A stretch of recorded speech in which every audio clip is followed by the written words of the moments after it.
2 nations, 2 whiskeys, and 1 very questionable pair of judges. In honor of Independence Day, we're celebrating by inviting England back for one more fight. This time with single malt whiskey. Will the colonies come out on top yet again? Or will the mother country remind us where it all began? Welcome to Stars, Stripes, and Single Malts.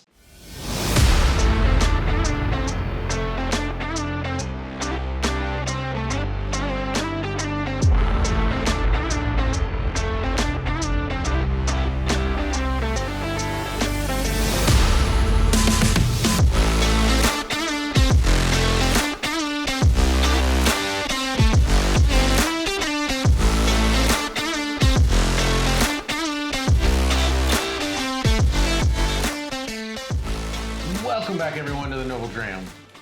We are so excited you're here. I'm especially excited. We have a birthday to celebrate. Not mine. I know everybody's like, he's so old, he must have birthdays all the time. Yeah. But no. Not Tonight, we are celebrating 250 years. the big 250. Big 250. I mean, I think you're finally eligible for Social Security. Probably. I mean, does Uncle Sam still require a certain amount of taxation at 250? Yeah, no, I'm assuming they're never going to let you off the hook. I'll be honest. Probably. If we live to 250, they're going to tax you to 251. Your inheritance tax. Yeah, no, you still get it. Still get it. So, first and foremost, thank you everyone for being here with us. We're so excited that we get to celebrate together in preparation for 250 years. It's a big deal. Episodes come out on Thursday. I think the vast majority of us probably have Friday off. Yeah. So kick back, relax, throw a couple extra back because you got nowhere to be in the morning. Speaking of that, I would love a glass of whiskey because, again, we started without anything in our hand. Yeah, I think it gives us a place to start. It's kind of like the security blanket that makes things better. Oh, okay. Yeah, All right, gotcha. so while I start pouring, I want you to tell them the theme of tonight, and then I'll tell a little bit about the bottle. Why we picked this bottle. Okay, so the theme of tonight is obviously, I mean, how can you not do a whiskey episode of American and English whiskeys? So It's the rematch, the Battle Royale. the Battle Royale.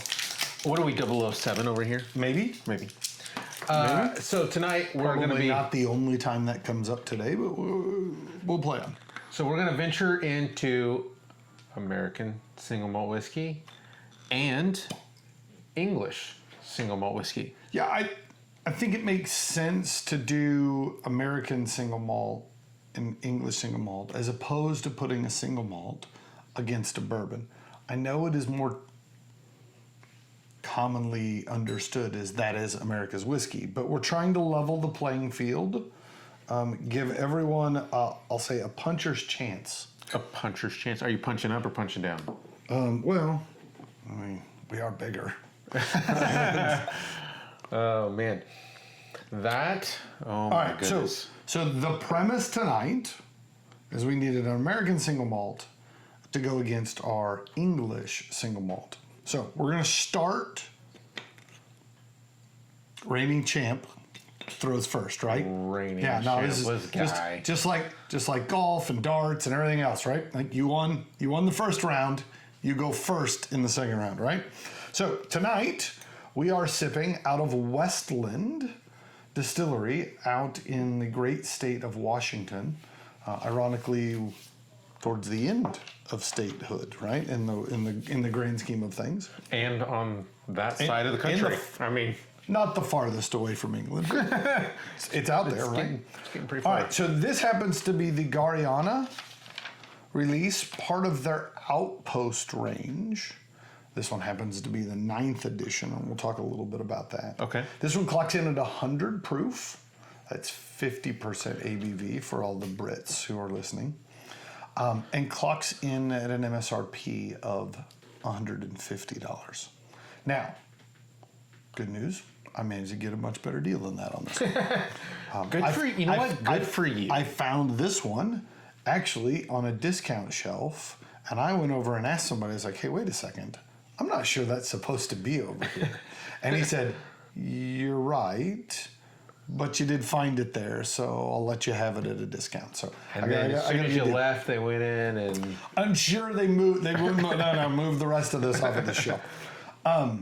So the reason I say I don't think this was intended to be discounted, Garryana from Westland, Edition 8, won third best whiskey in the world in 23, I believe. Wow. By Whiskey Advocates. So highly rated.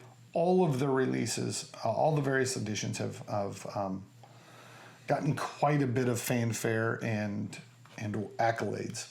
So this is aged 5 years in a combination of first fill X bourbon, first fill X Oloroso sherry, and Virgin Pacific Northwest Garryana oak. So it's a specific variety of oak that grows in the Pacific Northwest. So I mentioned this being part of the Outpost range. The Outpost range is a whole series that they have put together of various specialty releases where they talk, or they focus on, I'll say, on trying to get a bit of the local agriculture, the local terroir, local ingredients that are all kind of native to the Pacific Northwest. So that defines a little bit of what's here, but one of the, we always do our research and we start finding these fun little anecdotes. So the Westland Distillery started back in 2010, relatively new.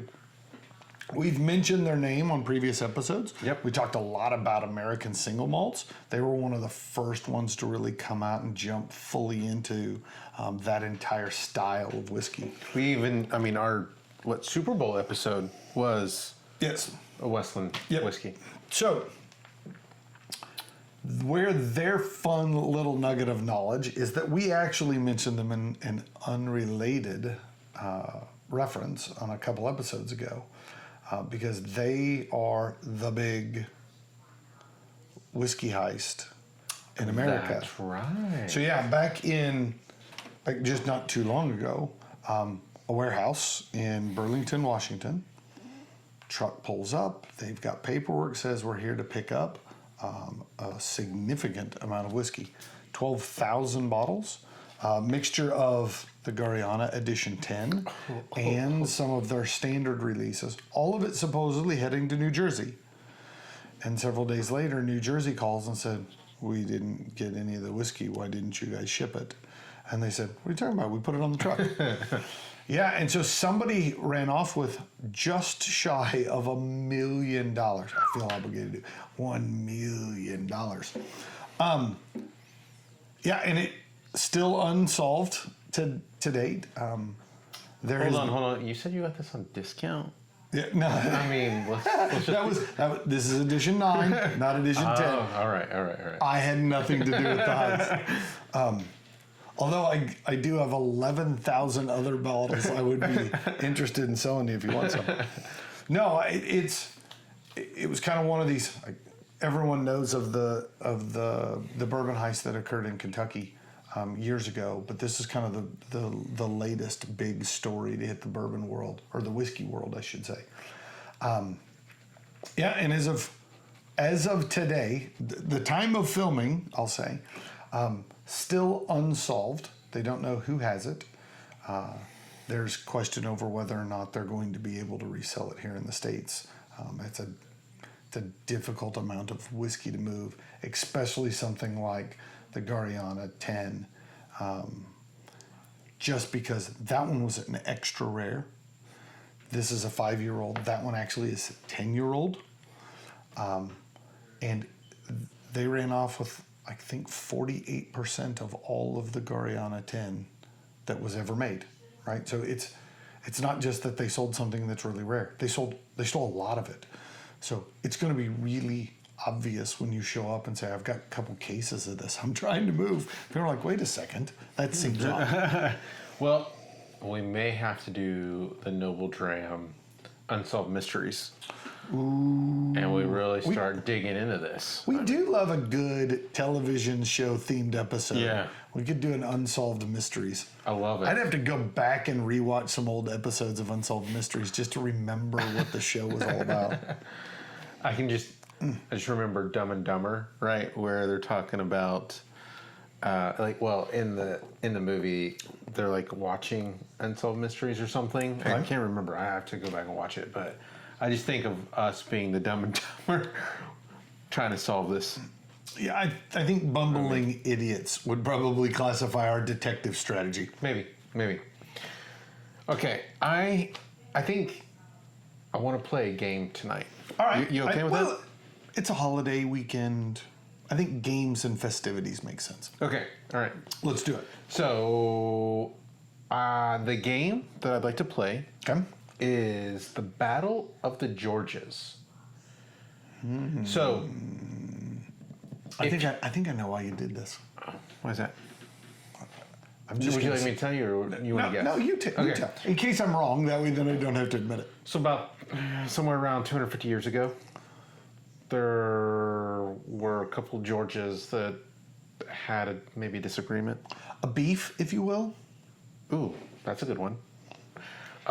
So we would say King George from England, and maybe somebody called George Washington. Should I be taking notes? Hold on, I gotta write this down. You may want to take some. King George and George Washington. I mean, out of all of the history that I learned in school, no one really ever equated that there were two Georges that went head to head. Yeah. At the same time. The fact that we keep calling it the Revolutionary War and not like the Battle of the Georges is bizarre to me. It is so bizarre. I think it was a marketing opportunity. It just got missed. And everything that was going on, they were like, the marketing. It worked out really well that George Washington happened to be a good general and ended up being a pretty decent president. Since they just picked him because his name was George, right? Like it was a bit of a crapshoot. That's right. So we're gonna talk. We're gonna talk and play a game called Battle of the Georges. I got 5 Georges that I'm gonna talk through. Okay. Tell you about. Give you options for. 5 Georges. Out of no particular order. I want you to rank them though. Right? Is there a premise by which I need to rank, or is it completely up to me? Completely up to you. I am going to have to take notes. In any and all of your experience of living on this earth, I would like for you to rank these Georges. Yeah, it's a lot. It's not 250 years, but it's a lot. I mean, could be. But all right. No particular order. All right, you ready? Give me George number 1. George number 1. George Clooney. Okay. Let's talk a little bit about ER. Right? George Clooney. I was introduced to George Clooney from watching ER, the television show. I'm going to put down ER, but I'll be honest with you, that is not what I thought of George Clooney. Like when you said George Clooney, I did not think ER first. What'd you think? Ocean's 11. Yeah, of course. Yeah. I mean, also, I happen to have grown up in the era in which George Clooney was popular, and every girl thought George Clooney was about as dreamy as you could get. So, like, in your head, you're like, oh, George Clooney, the really handsome guy from Ocean's 11, right? That's where your head goes. Or Batman. He was a Batman. He was a Batman. Was he the best Batman, though? That's a whole nother debate. Yeah, we need a Batman episode now. Yeah. All right. To be continued on the Batman. All right, so that's George number 1. George number 1. In no particular order. George number 1.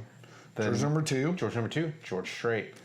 Ooh. I mean, come on. That's a good George. I mean, when you said 5 Georges, I'll be honest.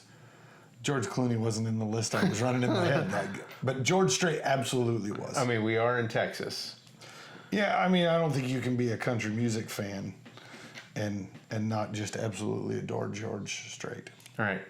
So, I don't know about you, but George Strait was also a phenomenal actor. Pure country. I mean, you can't start with George Clooney, who's known for his acting ability, and then say George Strait was the good actor. I'm not saying he was the best actor, but I'm saying I appreciate your desire to sway my opinion. Like, but me and the people at home know that of the 2 so far, George Clooney is the actor. All right. Well, we may have a few more of those on the list. Let's go through it. George Lucas. Not an actor, though. Not an actor, but created one of the most celebrated and famous franchises in the entire world. I mean... You're talking about the Avengers? Yeah, that one. Yeah, got it. That one. Yeah. No! Someone's going to comment. Your guys are idiots. Yeah. We're talking about Star Wars. Oh, Star Wars. Okay, yeah, that's different than what I wrote. Yeah. Let me write that. Star Trek. I know the difference. Oh, all right. All right, so we had George Clooney, George Strait, George Lucas. Got it. And then George Costanza. Oh, good Lord. Can you reach back into your pocket? No, I and get that remember one? George Costanza. Okay. It's a little Seinfeld here. Now, the question is, what was George Costanza's real name? Like, that was his character name, right? Uh-huh. Oh, my gosh. Yeah. Now who's the smarty pants? It's easy when you've already got it written down, isn't it? It is. I don't know. I don't know his name either. I'm not real good with actors. I knew it, but you put me on the spot. All right. You'll think of it like 45 minutes into the episode. I just scream the name out. And then I give you free reign to interject the name Just at any moment. Tourette's like, this guy. I got it. All right. So we had George Clooney, George Strait, George Lucas, George Costanza, and George Jetson. Oh, my Lord. That's right. George Jetson. Yes. Do you remember and the his, Jetsons? His son Elroy. Yeah. His wife Judy. Uh-huh. Oh, my God, now I can't think of it. What was the robot maid's name? Rosie? Is that what it was? That's what, in my head, that's what it is. I honestly don't know the rest. Could you sing the song? No. I mean, Yes. if you started Please don't. Please don't. I probably could. But I have to listen to that kind of nonsense out of you all the time, but the people at home, they shouldn't have to. if you didn't know, I wanted to be a rock star at one point in my life. And What do you mean used to be? I still want to be a rock star. I've settled for a whiskey podcast.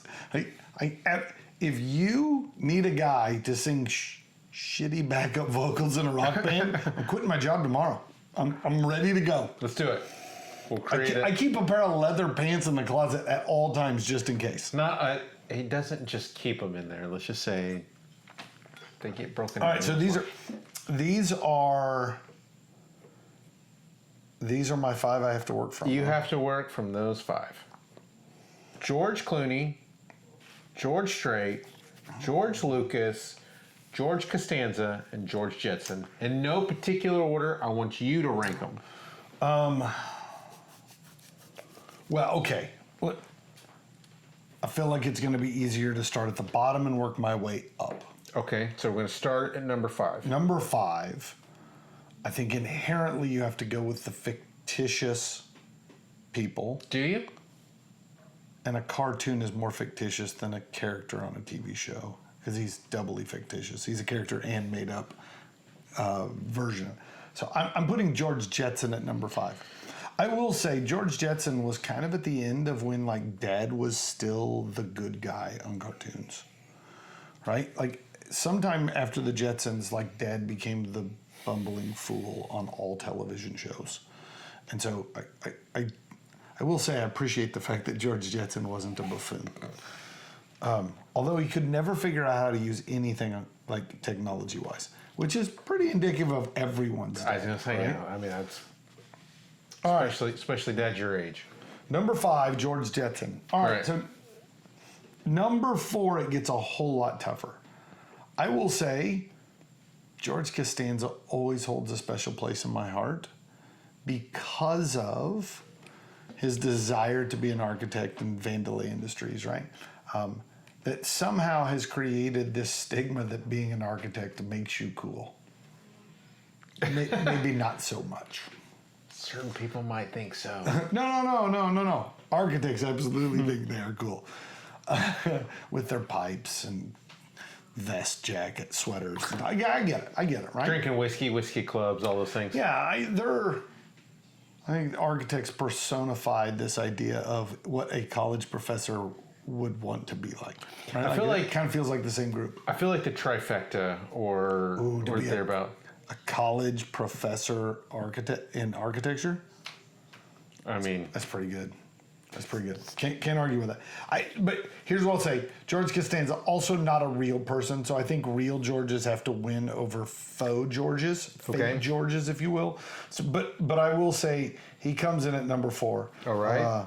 Him and the entire team at Vandelay Industries. Right? All right. This is where it gets on a more personal level. Okay. Right? This is where it really starts to hit. You mentioned George Clooney, and the first thing that came up was a TV show I really didn't care one way or another for. Like, I lived in a house in which the ladies all watched ER, like get together. That was still a show when my sister lived here in town, and she would come over and they would watch ER. That was, I mean, way back when. When you used to get together to watch a TV show? Because you had to, right? Yeah. It was either that or you had to pay for TiVo. Right. Right? Back in the day. So I'm putting George Clooney at number 3. Okay. Mostly because I think the things that everyone seems to love about George Clooney, they don't ring for me. Oh. Right? All right. Okay. I don't swoon at George Clooney. I'll let him know. Like The next time I talk to him, I'll let him know. Okay, that's fair. All right, so this comes down to the real question. George Lucas, from a popular culture standpoint, is a bigger deal than George Strait. What he created is more broad sweeping than George Strait. But what I'll say is George Strait and what he did was a better at what he did than I think George Lucas was. Ultimately, it comes down to one thing. Lucas sold out to Disney. And that's a ding. I get it. Everybody wants to get something started and get the big paycheck and get out. But it leaves everybody behind who you kind of feel like you sold them out. So sorry. All right. The sellout George Lucas comes in at number 2. And You got that, Lucas. the countryman, George Strait. He and I are going to be in Amarillo tomorrow morning.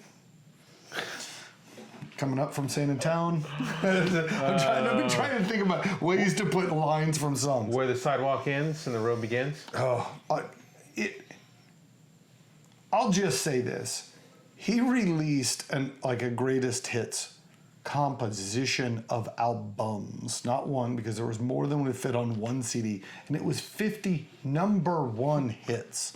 That is insane. When you talk about the absolute pinnacle of your craft, it's way better than that Vandelay Industries architect guy. I mean, he was horrible compared to George. There's a reason why his nickname is King George in the country music industry. Yeah, not in a bad way. Not in a bad way, right? We live in America, right? Like the King George part of this episode probably has a bit of a negative connotation. Not in this instance. George Strait's number 1. Number 1. The man. Number 1, the king of country music, George Strait. You know, I like your lineup. You should. But I would disagree. Well, of course you would. I would disagree. You're going to put Clooney first, aren't you? No, I would not put Clooney first. I would say... Costanza number 1, you weirdo. No. I'm shocked at the Georges that aren't on the list. I decided to go a little different tonight, and I didn't want certain Georges on there. I wanted to throw in a little bit of... In the game I created for you, I specifically avoided Georges because I thought it was too easy of play of the George versus George to begin with. I like the fact that you leaned into it with this game. But so first off, you picked a cartoon George that wasn't curious. Right? Mm-hmm. Of the 2 cartoon Georges, Curious George is better than George Jetson. I kind of thought it would be curious if we didn't go that route, because most people, at least when I was thinking about this, that's, if you're going to go cartoon, that's what most people would probably go towards. So I was like, let's tend to go to something, and I had totally forgotten about George Jetson. And then I started thinking about it, and I was like, all right, most people would probably go Curious George if they were going to go cartoon-wise. So, absolutely. And I'll say... Wanted to be a little different. The George that probably makes one of the top 2, if not for sure the top 3, but maybe top 2, George Foreman and the George Foreman Grill. He named like 7 of his kids George Foreman. I mean, you can't get more George than that. It's a little George. I'm just saying. A little too Georgy for me. I'm just saying. No, that was. Also, didn't wine. put any Georges on here. Could have gone the lady route with Georges. Yeah. Could have put the state of Georgia on here. One of the original 13 colonies. I am partial to Georgia. I spent a lot of time in Georgia. Shout out to Lake Lanier for the folks out there. Oh, you're on the state. Sorry, I was You're way thinking of the confused country. there. You're thinking of the country. I was actually thinking the lady, but that's neither here nor there. All right. That got out of hand. I apologize. I mean, it really did. Sorry. Well, that was fun. So we'll figure out a way to put the Georges listed somewhere on the screen. I'll lean this way, and we'll put them right over here. Maybe a graphic of some kind. Yeah, just the word George great big across the bottom. I don't know. We'll see. I want to talk about what's in the whiskey, though. All right. I feel like this would have been more fitting if I knew there was a guy named George that worked at Westland. Hey, Westland, give us a call. I'd love to know. Only give us a call if you have a George. If you don't have a George, it doesn't work. Or if you know a George. No, that's too broad. All right. Sorry. Your itch made me itch. I don't know if you noticed that. Yeah, it's like a yawn. Contagious. Yeah, no, I get you. All right, I want to talk about what's in the glass, though. So. Good times. Good times. This is dynamite. We're just going to throw in all the most obscure references to television shows we've ever seen. All right, tell me what you get on the nose. On the nose. Been sipping, sniffing, sipping, savoring this a little bit. I wrote down like a traditional breakfast. Like, I think there's a little bit of syrupiness that I got from it. There's a baking spice that I got off the nose. I even wrote down like a syruped waffle with some fruit on it. Oh, see, I'm not too far off from you on the breakfast idea. Okay. But I actually went raisin cinnamon bagel. Ah, yes. Right? Yes. Like, especially if you've got some of that, like, honey whipped cream cheese sort of deal. And maybe a cup of coffee going with it, like kind of in the background. Yes. Yeah, it's got that kind of delicious-y kind of cookie baked bread thing going on. It's 100%. got a little cinnamon. It's got a little raisin. I mean, it's clearly got sherry on the nose, right? Like, I mean, I think that's where you're getting some of that. Yes. And in fact, on the palate, if we want to go ahead and get into the palate, I think it was very, that's where the sherry really showed up for me. I think there's a bit of a baking spice. I wrote down caramel chew even. Not like straight caramel, but like the candied caramel that's Are you talking about like the Brock's soft cubes? Yes. Okay, I get that. I got a lot of that on the palate.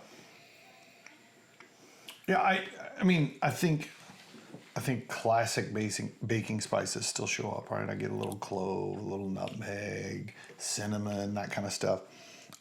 I agree with you. I think the raisin flavor becomes probably a little bit more dominant on the palate than the rest.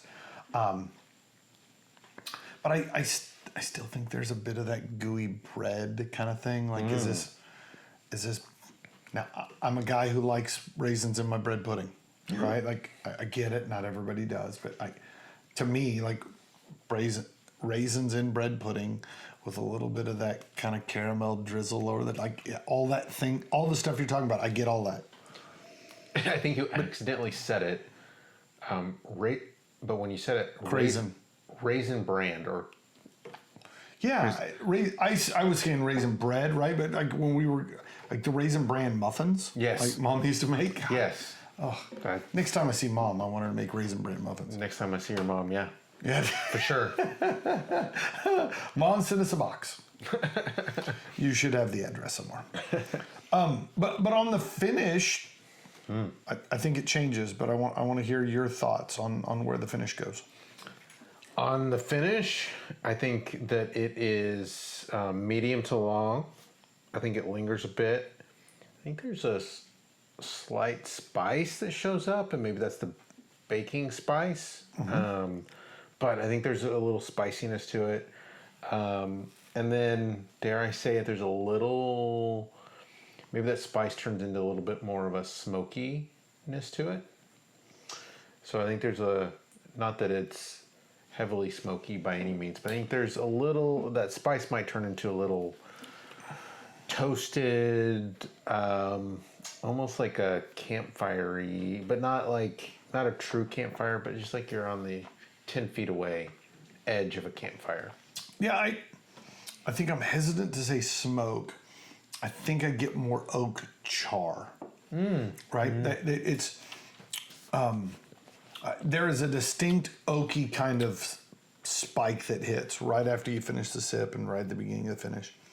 And I'll say, for me, it dries things, and then the baking spice kind of comes back, and then there's a little bit of a sweetness that lingers.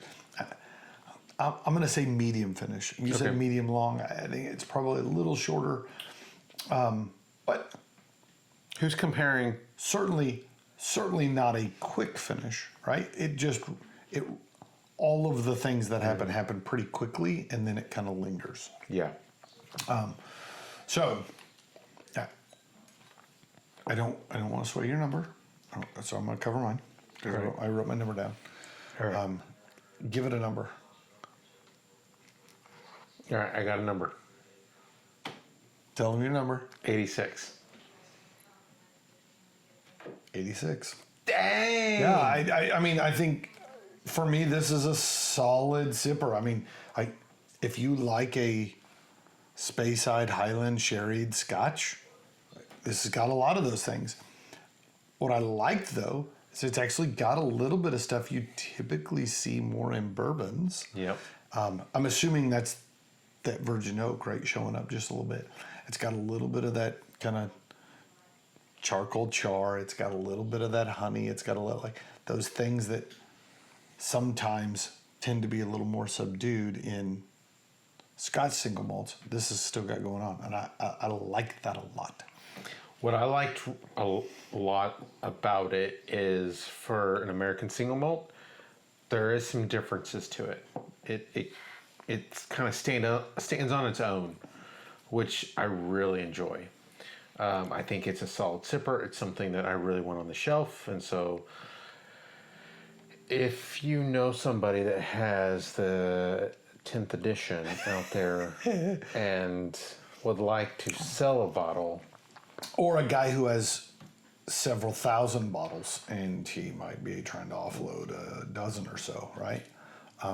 We'd be going to go 50 cents on the dollar. Yeah. We'd just try and move it, right? Just let us know. Like, I'd love to have this. And That'll be the next Noble Dram barrel pick is like a couple thousand bottles of Garryana edition 10. We'll move that pretty fast. I don't know where they got it.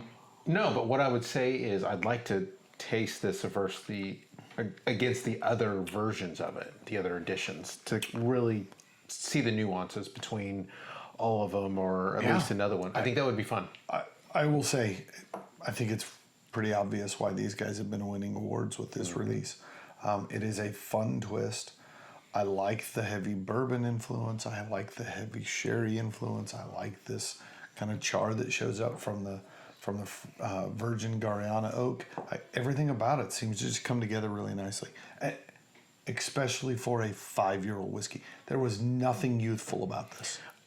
I couldn't disagree with any of that. Like, I think when you look at single malts just in general, you know, we mostly think about other countries, say Scotland or thereabouts, and their single malts range from, I mean, most age statements on, say, a Scotch or above 5 years. And so this would be an extremely young Scotch. Yes. And at this age, I think it's doing an excellent job. So, agreed.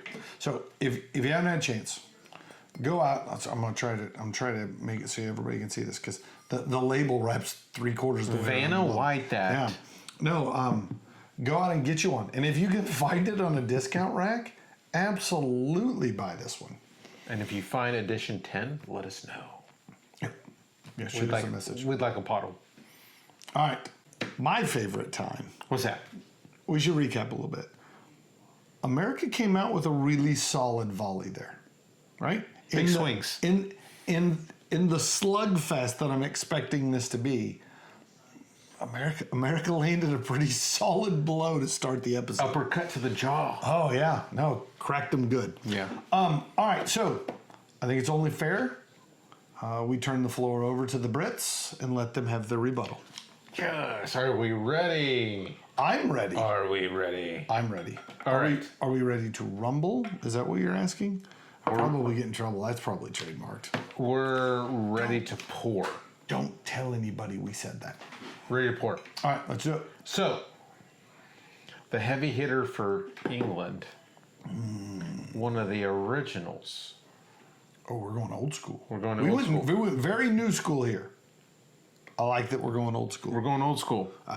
In the relative ages of the country, I think it all aligns. Well, I hate to tell you, old school for English single malts. Isn't that old? Starting around 2014. Ooh. So They're newer than us. yeah, that's right. But that's all right. Because we're going Cotswolds. Cotswolds. Yes. Plural. Because there's more than one of them. Well, I don't know if there's more than one, but this is... Say what you want about what we've done to the English language, but I'm pretty sure the S at the end means plural. This is... Oh, my Lord. I can smell this one already. This comes from, you guessed it, the Cotswolds area of England. Now, if you've never been or seen or heard of the Cotswolds, it is one of the most picturesque areas of England.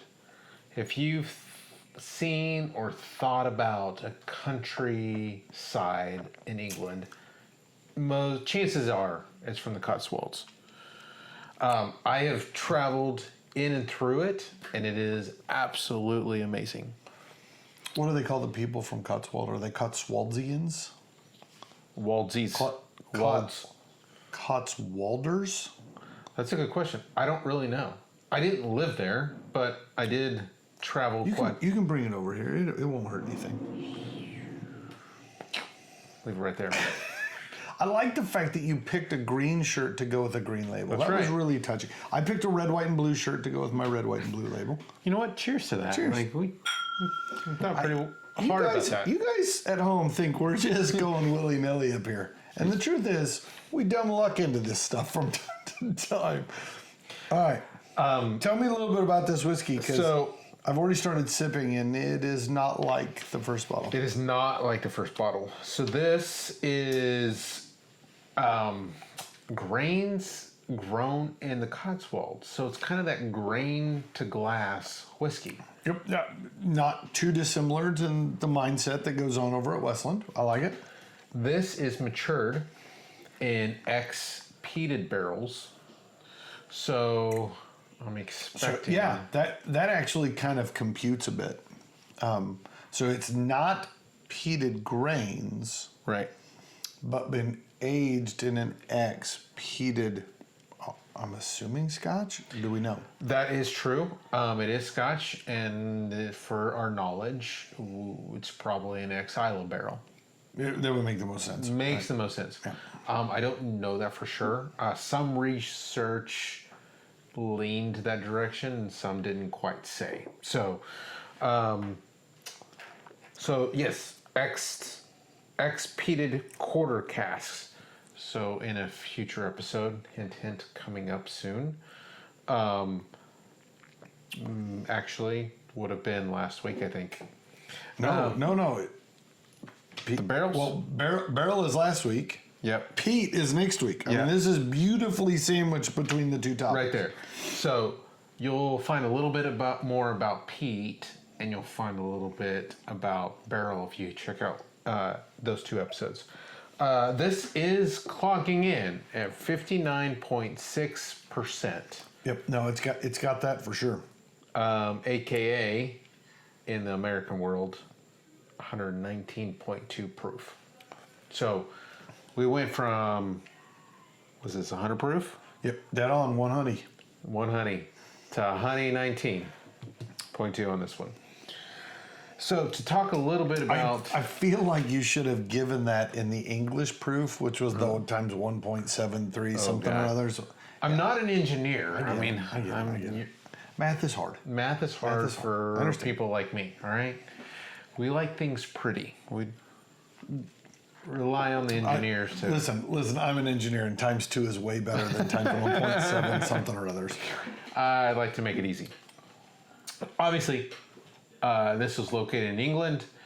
Check out your English maps, or maybe we'll put one up here somewhere. Lean out a little bit so I can put the map in. Got it. The Cotswolds are absolutely amazing. Couldn't recommend it anymore for now anybody. I want to visit the distillery, to be honest. Yeah. I'll say both of these distilleries probably in beautiful countryside. Yes. Right? 100%. In the grand scheme of things, I could absolutely find myself in either location enjoying the whiskey. What's interesting about this distillery was it was founded by an American who happened to spend 30 years in London doing finance. And then once he got out of that, decided to do something a little different, which is what I hope and what I dream to do once I get to that point, is to go into whiskey. This is as close to whiskey as I can get currently, and hopefully at some point we venture into something more tangible, but to be continued on that. I'll be honest, I'm at the age now where if I started making whiskey, I wouldn't get to enjoy it anymore anyways, so I'm just going to enjoy somebody else's work. I mean, you do live in Texas, so you can enjoy it. It's true. We could distill whiskey today and in 3 weeks have brown liquor for sure. So it's funny to me that we're pinning England against the United States.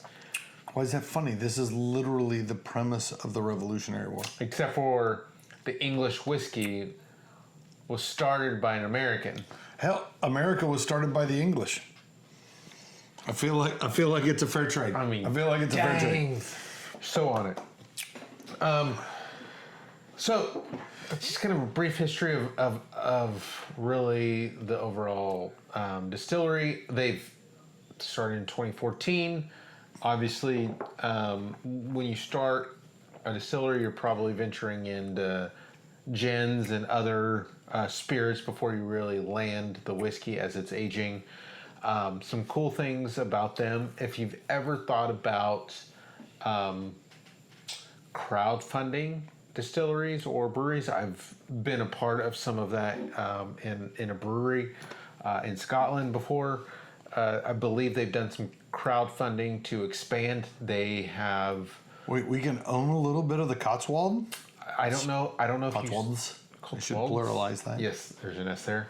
I don't know if you still can, but they did have some campaigns in the past where you could own a part of. I don't know what all of that entails, but essentially, they had started the distillery and they had quickly outgrown it. I mean, obviously being started in 2014, and then the original distillery, the original building, they outgrew that so fast that they then had to build a whole separate distillery, and they decommissioned the original stills because they just weren't big enough, and so they were using those original stills for gin and other spirits. Nothing makes you feel more like you have made it as a distiller than your original still becoming your experimental still. Exactly. To try little projects on. Exactly, right. So what I would say is, I think when they started this distillery, there was maybe one or two, correct me if I'm wrong, whiskey distilleries in the area, or in the Cotswolds, or in England. Since the Cotswolds distillery started, I think there's like over 50. Yeah. So they really propelled. That time frame also seems to align with the boom in which everyone opened a whiskey distillery about that time, right? Except for us. We're a bit late. Now, the key is if we start opening it, if we do it now, then it'll be ready when the big boom comes back again. Exactly. Cyclical. All right. I won't say professor. I won't say Professor Gavin because I don't think that's fair. I think it was an overview, and it is Cliff Notes, Gavin, if you will. Cliff Notes. I like that. Yeah. Just call me Cliff. Cliff Clavin. Sorry, Cliff. Now we need a whole nother Walsh. show. I'm using your name. All right. So Gavin gave me the task of coming up with a game. Yes. And I always like going back and pulling a past game. You pulled a version of King of the Hill into Pick a George, if you will. Battle of the George. Battle of the Georges. I should write that down so I can remember it later. Yeah. I mean, we are in a revolution. There's a battle. There was a battle that happened. Some people lost their lives, the sadness, but at the end, Ultimately, greatness came from it. that's right. All right, so I hold in my hand Gavin's game. What is this? It is Rapid Fire, the rematch of the Revolution.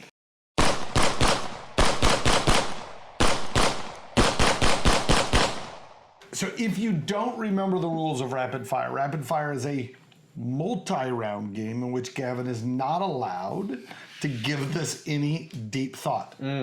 This is hard for Gavin. Gavin likes to pause and ponder and consider. And so I have to kind of prod him and push him along. I wish I would have had my pipe with me and then we could just say, Oh, yeah, that'd be good. That'd be good. Like kind of your Sherlock Holmesian look about you. All right. It's tying in the English. Nope, I get it. nope. Sherlock Holmes isn't on my list. All right, so here's the deal. Gavin has to pick which is better, England or America. Oh, good. I have picked 13. Why 13? There were 13 colonies that whooped George's ass. And so we were picking King George. I know, you're like, which George? I know, I could see it in his eyes. All right, so I tried to pick ones that I felt was a even balance, because if I only picked like obvious ones where America was better, this would be too easy. So, All right. 13 categories. I'll save you a little bit of concern. There is no serial killers on this list. Okay, good. Because the last time we did this, I had a good one, though. You got Jack the Ripper. It was hard to find one that felt appropriately even on the none of American them were side. appropriate. None of the American serial killers were quite good enough to make that list. All right. I'm going to mark these as we go. All right, I'm not writing it. All right. First off, you find yourself parched and you wish to drink a beer or a pint, as they say. Pint, on the other side of the pond. Mm-hmm. Are you going to an American sports bar or an English pub?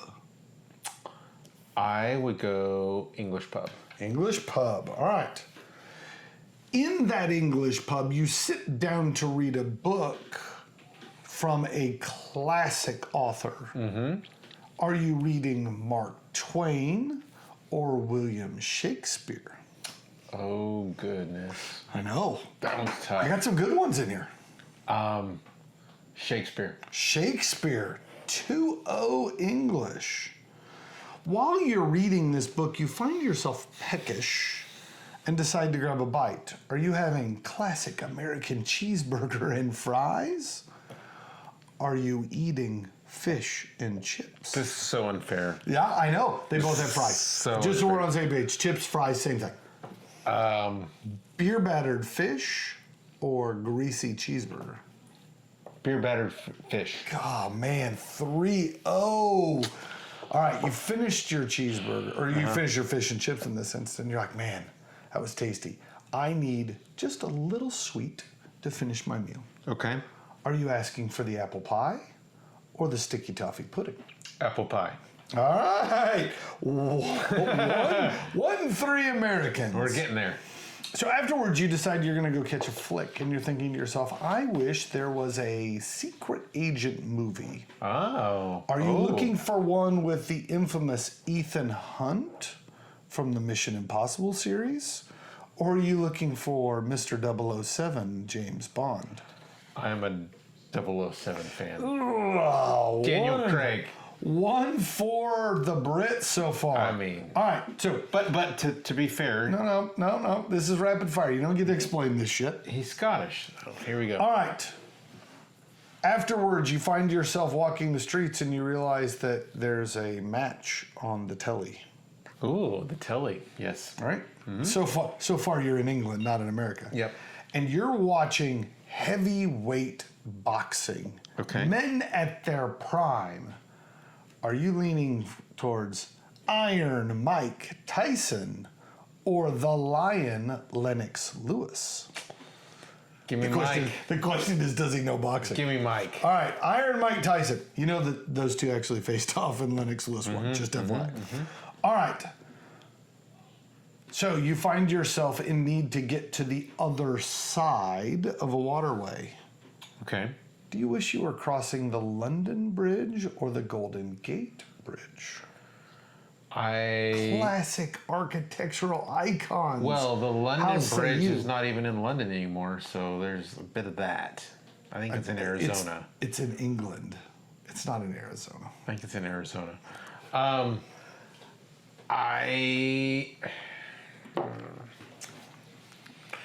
gonna go London Bridge. Yeah, you're wrong. Golden Gate Bridge was the thing that made me love architecture. All right. On the other side of the bridge, you realize there's no road and you need to go off-roading. Do you climb into the Jeep or the Land Rover? I own a Jeep, so I'm gonna go Jeep. Yeah, I figured I got him on that one. All right, we are 3-5. It's tightened up. It's tightened up just a little bit. You get in a Jeep and you throw in. Well, I was gonna say put your tape or your CD, but that's not the thing anymore, right? You crank open Spotify or iTunes or whatever it is. And I put on the Noble Dram. I get it. And you get to listen to classic, iconic rock bands. Are you picking the Beatles and the Rolling Stones or Bruce Springsteen and the Eagles? Bruce Springsteen and the Eagles. All right, that's fair. All right, No. 4 or 5. No, we're not explaining. All right. So after a long night of driving, you find yourself, again, hungry, and you stop for breakfast. Are you sitting down for the classic English breakfast? Or have you stopped into a Greasy Spoon Diner, a.k.a. the Waffle House? I miss a good English breakfast. I'll be honest. The Brits know how to do breakfast. Yeah. All right, so you have traveled afar, and you wish to write home, and you go get yourself a postcard. Okay. Iconic photos. One option is the Statue of Liberty. Okay. The other option is Parliament in Big Ben. Classic icon structures. Classic icon. I gotta go. I mean, I think the Statue of Liberty is more iconic. Okay. Statue of Liberty. We are now at 5-6. Dang, we tightened up. really Tightened up. got it. All right. So you find yourself that as you finish your breakfast, and you've sent your postcard, you decide you're going to sit down and watch a TV show. Okay. But you want a TV show with a bad guy. I mean a bad guy.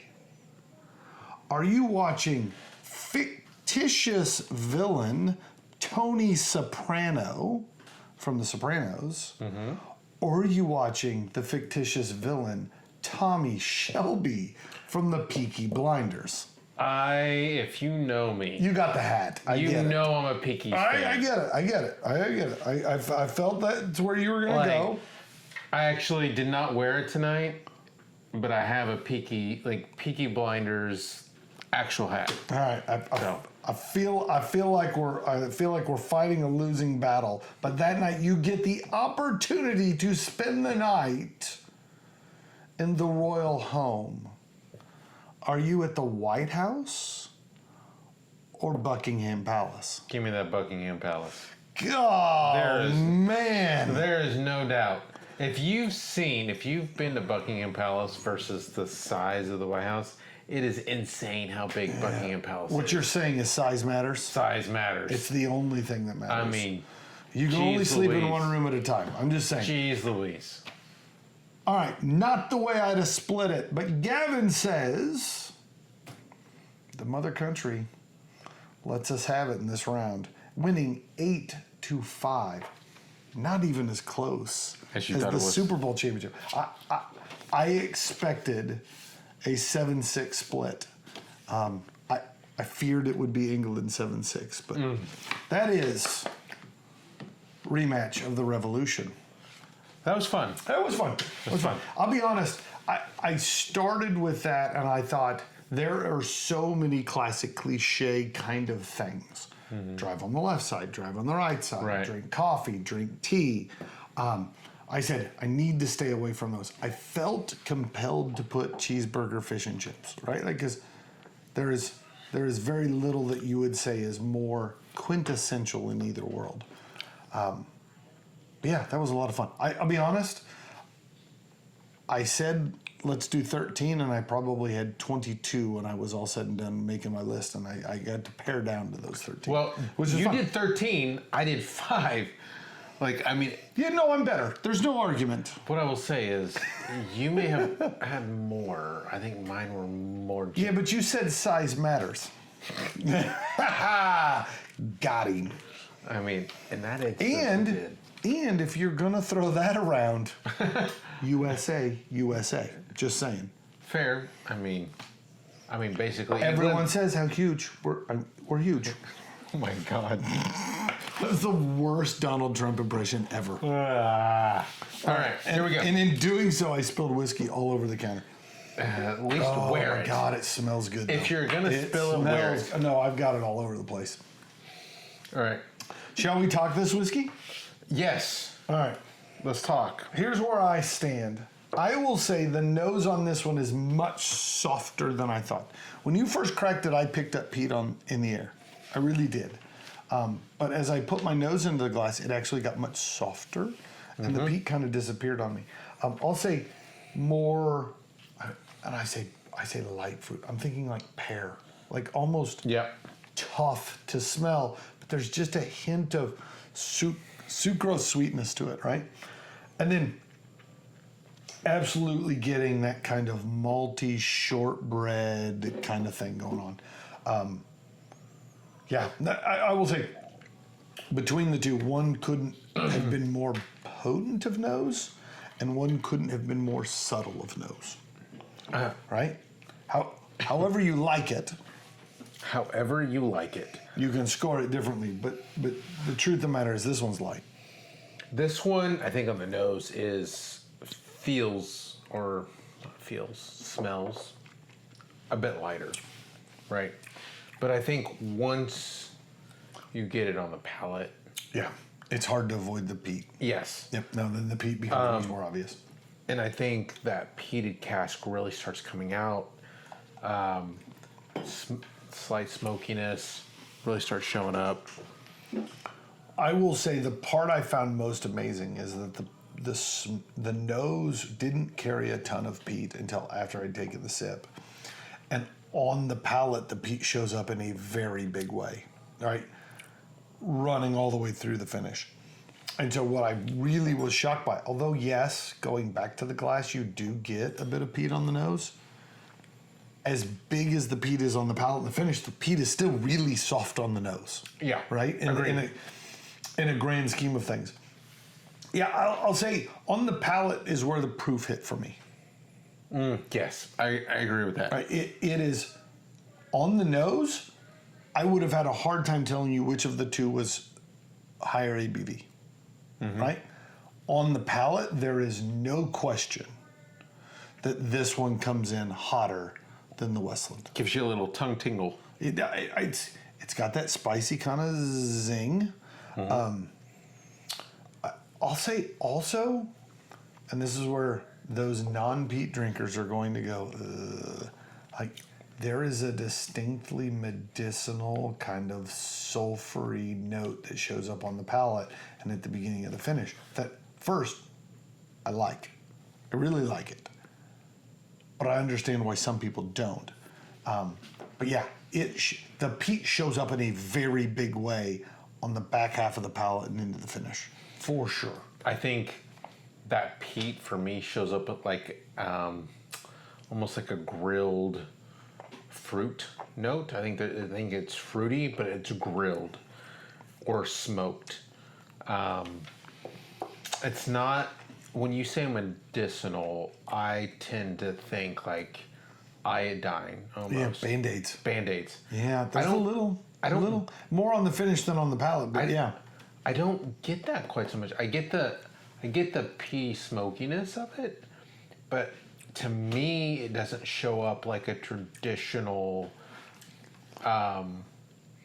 like peaty scotch. There's a little bit of smokiness that shows up, but I think it's more of I know I said like campfire-ish on this one. That's more, I think, the line that I feel here. I think that there's a bit of a, almost a campfire ash.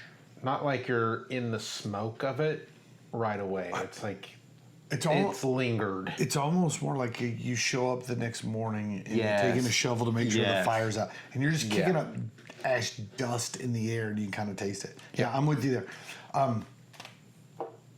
I'll say, between the two, the peat screams out of this one. Compared to peated whiskey, this is a far cry from where that is, right? This is very clearly a aged in peated barrels, not peated whiskey, right? Once you get it on the palate. It's funny because you do get distinct notes of peat, right? The things you expect in a peated whiskey. Right. But it's not so overwhelming. And I think that actually makes you notice the peat a little more. One of the things, we've kind of talked about this before, is that you drink a peated whiskey, and after like the third or fourth sip, you don't really notice the heavy peat smoke and the ash and the charcoal and all that kind of stuff. And so you start noticing the other things. But because this one's peat flavor isn't so over the top, every time I go back to it, I still notice it, right? Which is a fun dynamic. Yes. I think when people see peated, at least, I mean, some people, right? They feel very, like they don't want to try it or they don't want to drink it because it says peated. To me, this is something that if you want to venture into that realm of whiskey, it's very approachable. It's not the scotches that are just punch in the face, peated, which we both come from. We both enjoy those. But this is a kind of that peated cask that it hints to it, but it's not so punch in the face that it's off-putting for everyone that doesn't like that, if that makes sense. I know we're starting to hint at numbers and that's where we are, but what I'll say is, to me, I feel like it's got the things that tend to put people off of peat without being all the things I love about peat, right? Like it's peaty enough that if you don't like peat, you're not going to like it. But it's not peaty enough that if you love peat, you love it, right? Like it's playing this no man's land kind of in between. Right. And so I'll say, to me, that forces me into a position of struggling as to how do you score this, because there are aspects of the peat that I actually enjoy. I'll say the other peated barrel releases I've tried tend to have a more pronounced other flavor that the peat counter plays to. In this instance, I just don't know as if there's enough going on in the barrel overall before the peat hits you to counter that. So I'm at a 79. I hadn't written it down. I was trying to decide where my number was. I'm at a 79. I think it ultimately falls to the, like, do I need this in the collection? well, we bought it, right? Like it's in the collection, right? But I actually am more interested now to go try a Cotswold unpeated barrel, right? Yeah. Because I want to see what that tastes like if it just gets to be on its own without the peat influence, right? I'd also be curious what their peated whiskey actually tastes like, not their unpeated that's aged in peat barrels, right? I'd be curious to see. I don't know if they even do those releases, right? But like, take this no man's land in the middle and go in either directions and let me see what happens, right? So 79 for me. I like that explanation of let's go one way or the other, stop fiddling in the middle. I like that idea. I scored this actually higher. I'm at an 88. And the reason why is because you love the Brits. I kind of do. I mean, Fucking traitor. I mean, I lived in. I'm the Aaron and you're the Burr. I'm just saying.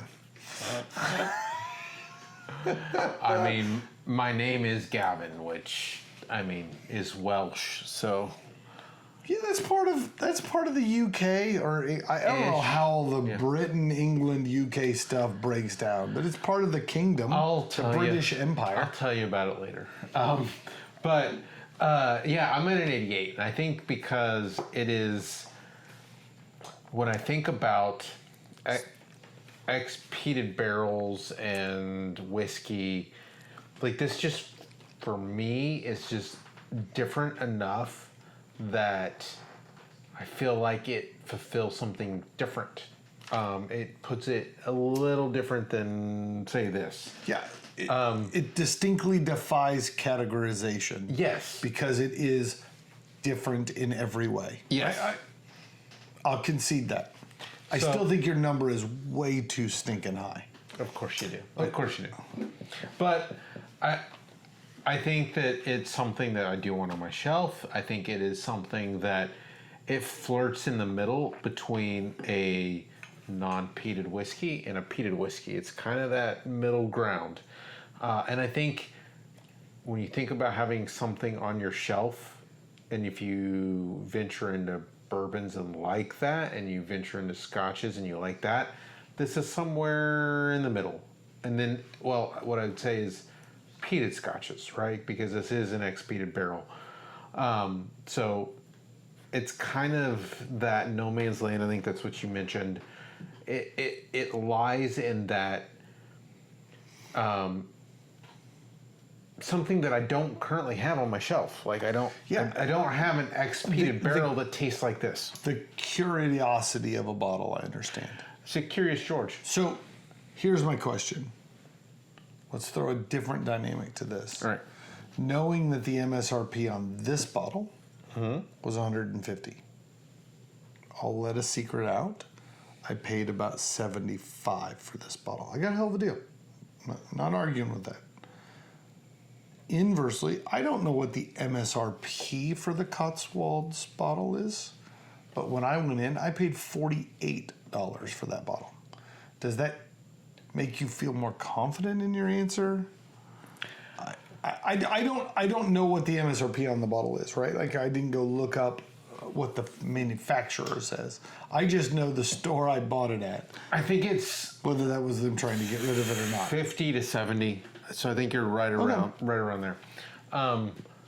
What I would say for me, it doesn't sway my answer. I think that whiskey that is more economical, depending on the palate, can be what it is to you. And one of our first episodes was all about the best bang for the buck.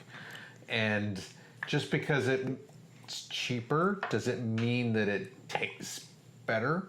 Maybe. But, you gave the cheaper of the two bottles a higher score. Right. I said America's the best. Of course you did. And you totally doubled down, or tripled down, maybe would be the better way to put it, on the Brits. So there's just something about it. There's something about knowing where you came from, right? Yeah. my family lineage came from Scotland, but I'll be honest, I was born and bred right here in the U.S. of A. Fair. I mean, me too. Oh my but Lord! Going back now, it's like a box of Sun-made raisins. Like, it's phenomenal. that is actually. Yeah. Well, so I mean, all right. So let's recap. We'll do this bottle. Gavin was an 88 on the Cotswolds. 1.21 gigawatts. 79. No. I kept thinking at some point you're going to yell the name of the guy who played George Costanza. Oh. Didn't happen. Nope, didn't happen. All right. Gavin and I were both at 86 on the Westland's Garryana edition 9. So, what I will say is, set the firework down, light it on the ground. None of this nonsense where you hold it in your hand. I want every one of our listeners to come back next week and enjoy next week's episode with all 10 fingers. All your digits. Yeah, hell, I want you to have all 10 toes as well. So until then, happy 4th. Enjoy your hot dogs, hamburgers, ribs, whatever it is that you're... Whiskey. Enjoy your whiskey. I thought you were going to say some sort of British nonsense. If you eat fish and chips on the 4th of July, you're a traitor. Cheers, everybody. And Slanjava. We want to thank you, our noble listener, for joining us. We believe each whiskey has a story, and so do you. So give us your thoughts by leaving a comment. And if you have a whiskey you'd like to see us share, let us know. You don't want to miss a single episode, so subscribe to our YouTube channel.